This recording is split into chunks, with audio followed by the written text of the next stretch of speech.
ભરૂચના મુલદ ખાતે નર્મદા ટોલ પ્લાઝામાં સ્થાનિક વાહનો પાસેથી ટોલ વસૂલાતને કારણે મોટો ટ્રાફિક જામ સર્જાયો। આ અચાનક ટોલ વસૂલાતને કારણે લાંબી કતારો અને ગંભીર ભીડભાડ થઈ, જેના કારણે ઘણા રહેવાસીઓના દૈનિક મુસાફરીમાં વિક્ષેપ થયો। ટ્રાફિક જામ ખાસ કરીને અંકલેશ્વરથી દહેજ અને ભરૂચથી ઝઘડિયા જતી કંપનીની બસો માટે સમસ્યાજનક બની। આ બસો જે કર્મચારીઓને વિવિધ ઔદ્યોગિક વિસ્તારોમાં લઈ જતી હતી, ટ્રાફિકમાં અનેક કલાકો સુધી ફસાઈ રહી, જેના કારણે મુસાફરોમાં વિલંબ અને નિરાશા ફેલાઈ।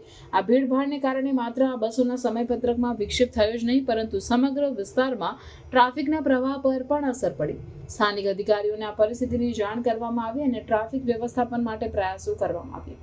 જો કે પૂર્વ સૂચના વિના ટોલ વસૂલાતના અચાનક અમલને કારણે સ્થાનિક વસ્તીને મહત્તમ અસુવિધા થઈ।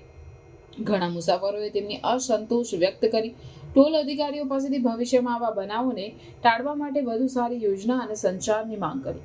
મુલદ ભરૂચ ખાતે નર્મદા ટોલ પ્લાઝામાં ટ્રાફિક જામ વધુ સારી રીતે ટ્રાફિક વ્યવસ્થાપન અને ટોલ વસૂલાત અંગે સંચારની જરૂરિયાતને હાઇલાઇટ કરે છે। આ ઘટનાએ કંપનીની બસો અને સ્થાનિક મુસાફરો માટે મહત્તમ વિલંબ સર્જ્યો, જે આવા વિક્ષેપોને ટાળવા માટે કાર્યક્ષમ યોજનાની મહત્વતા પર ભાર મૂકે છે।